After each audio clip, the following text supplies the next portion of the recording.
ఇకపై మీకు ఇష్టమైన ఫేవరెట్ సీరియల్స్ యొక్క ఫుల్ ఎపిసోడ్స్ యూట్యూబ్లో అందుబాటులో ఉండవు. కేవలం సన్నెక్స్లో మాత్రమే ఫ్రీగా చూడొచ్చు. ఇంతకు ముందే ఒకటి చూశాను. ఆ క్షణం నుంచే నాకు డౌట్ స్టార్ట్ అయింది. ఏం చూసావు మల్లిక? చెప్పు. ఇప్పుడు కాదు, రేపు మీరు మా ఇంటికి రండి, అప్పుడు చెప్తాను. అంటే నువ్వు చూసిన దాన్ని బట్టి నరేష్ మరిది గారు ఈ హత్య చేసుండరనే అనుకుంటున్నావా? అవును, నరేష్ బాబా ఈ హత్య చేసుండడని లోపల నా మనసు చెప్తోంది. మల్లిక, నేను రోషిని ఇంతకు ముందే దీని గురించి మాట్లాడుకున్నాం. నరేష్ మరిది గారు పారిపోవడానికి కూడా కారణం ఇదే అయి ఉంటుంది. సరే అక్క, రేపు మీరు పొద్దున్నే రండి, అప్పుడు మాట్లాడుకుందాం. సరే, రేపొద్దునే మాట్లాడుకుందాం.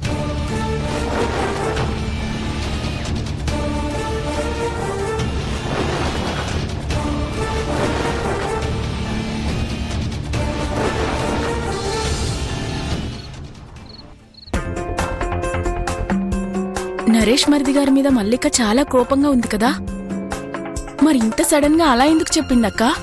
ఒకవేళ సత్యం బాబాయ్ ఆత్మ మల్లిక కల్లో కనపడి నిజమేమైనా చెప్పుంటారేమో.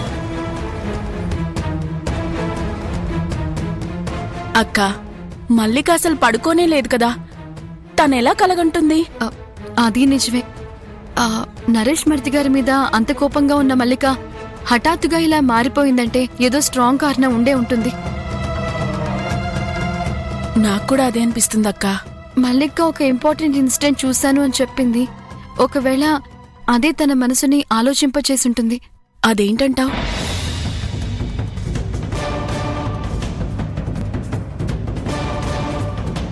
ఏంటమ్మా కేడీ లేడీస్, నరేష్ బాబు గారిని కనిపెట్టి ఎలా కాపాడాలా అని ఆలోచిస్తున్నారా?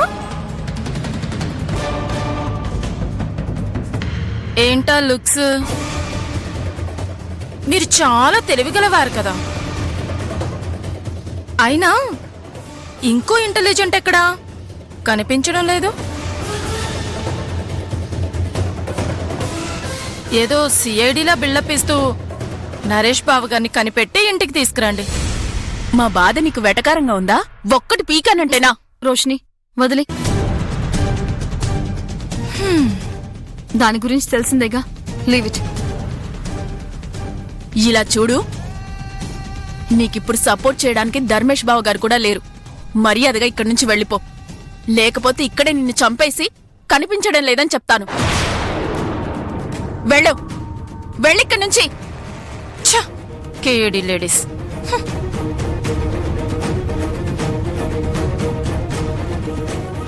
రేపొద్దున వెళ్లి మల్లికని కలవాలి. నాకు మొదటి నుంచి డౌట్ గానే ఉంది. ఏంటక్కాది? ఒకవేళ నరేష్ మరిది గారు హత్య చేయాలి అనుకుంటే నారాయణని హత్య చేస్తారు కానీ సత్యం బాబాయ్ని ఎందుకు హత్య చేస్తారు? కరెక్ట్ పాయింట్ అక్క.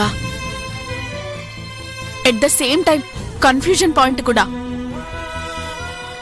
అసలేం జరుగుంటుంది? ఈ ప్రశ్నలన్నిటికీ సమాధానం రేపు తెలుస్తుంది. అంధకారంలో ఉండగా ఇంద్రధనస్సు వెలుగు కనిపించినట్టుంది కదా. అక్క, కోమల్ని పిలుచుకురానా? వద్దొద్దు, తను రేపు లేవగానే చెప్పి ఇద్దరం కలిసి వెళ్ళొస్తాం. నువ్వు వెళ్ళి పడుకో. అలాగే అక్క.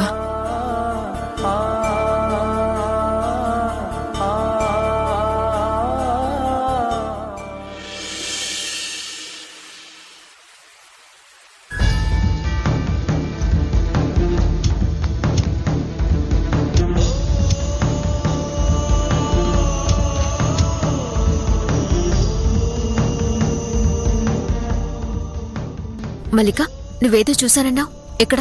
రండి రండి, మీకోసమే చూస్తున్నాను, రండి.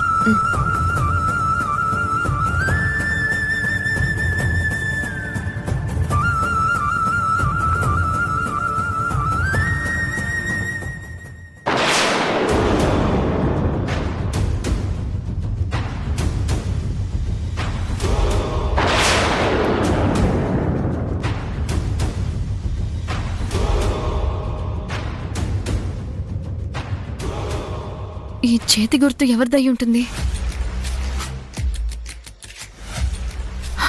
ఖచ్చితంగా హంతకుడి చేతి గుర్తే అయి ఉంటుంది.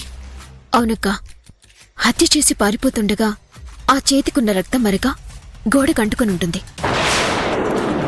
కానీ నరేష్ బావా ఇంటి ముందు వైపు నుంచి వెళ్ళిపోయాడని అమ్మ చెప్పింది.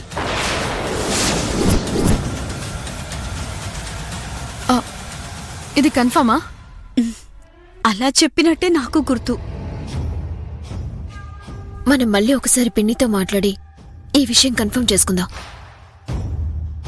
మల్లిక, ఆ చేతి గుర్తుని గోతంతో కప్పేసే.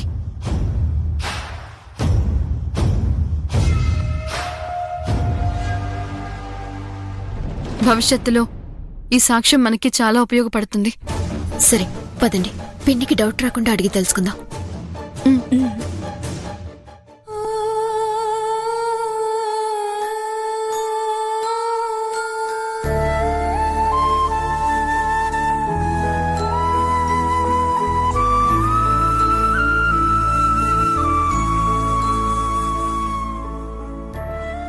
ఇలా ఇవ్వు స్వప్న. పర్వాలేదక్కా.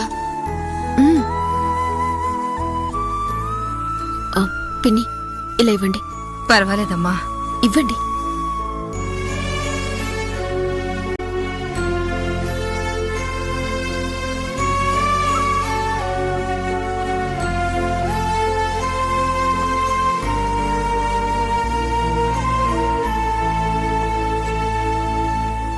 పిన్ని, మీరు మా మీద కోపంగా ఉన్నారా? మీ మీద మాకెలాంటి కోపం లేదమ్మా. ఆ పాపాత్ముడు నరేష్ మీదే మా కోపమంతా. వాడి వల్ల పెళ్లివారింటికే కళంకం వచ్చింది. పిల్లివారింటి 5 అన్నదమ్ములకి సత్యం బాబాయ్ అంటే ఎంతో ప్రేమ. ఇలాంటి ఒక సంఘటన జరుగుతుందని ఎవ్వరూ ఎప్పుడూ అనుకోలేదు. ఇలా జరిగిన దగ్గర నుంచి అన్నదమ్ములు కుమిలిపోతున్నారు. మల్లిక వాళ్ళ నాన్న నా చిన్న కూతుర్ని పెళ్లివారి లాంటి గొప్పింటికి కోడలుగా పంపించానని తెగ సంబరపడిపోయేవారు. అవును పిన్ని, మీరు బాబాయ్ గారితో చివరిగా మాట్లాడినప్పుడు నరేష్ మరిది గారి గురించి కోపంగా ఏమైనా చెప్పారా? ఆయన ఎక్కడ మాట్లాడారనమ్మా? నేనొచ్చి చూసేసరికి ఉలకో పలుకో లేకుండా ఉన్నారు.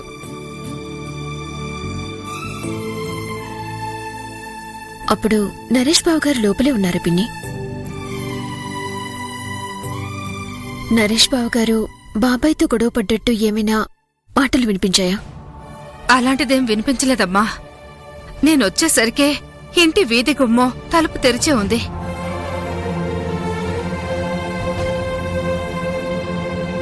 అమ్మా, నారాయణ బావ ఇంటికి ఎప్పుడొచ్చాడు? నేనింటి లోపలికొస్తుంటే నాకెదురుగా వచ్చాడమ్మా.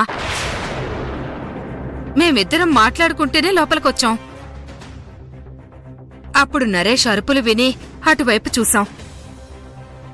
అప్పటికే మీ నాన్న చనిపోయి ఉన్నారమ్మా.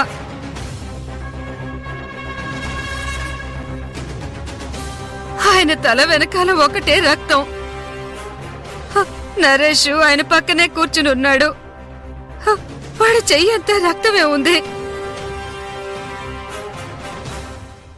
అల్లుడు గారు గట్టిగా అరిచి అందరినీ పిలుస్తుండటంతో నరేష్ పారిపోయాడు. దుర్మార్గుడు.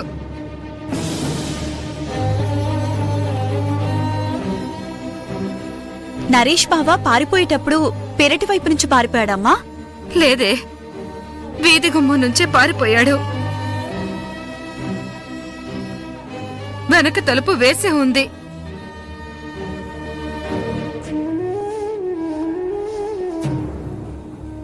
అవును, ఇప్పుడు ఈ వివరాలన్నీ ఎందుకు అడుగుతున్నారు? ఊరికే అడిగానమ్మా. చూడండి, ఇంకా దాని గురించే మళ్ళీ మళ్ళీ మాట్లాడి ప్రయోజనమేం లేదు. నాన్న చనిపోయారు, ఆ విషయం మాట్లాడకండి. ఇటివ్వు, త్వరగా వంట చేస్తాను, భోంచేసి వెళ్దురు గాని. వద్దు స్వప్న, ఇంట్లో కొంచెం పనుంది, మేం బయలుదేరుతాం. ఇంకో రోజు వచ్చి భోంచేస్తాం. కోమలి, పిన్ని, మేం బయలుదేరుతాం.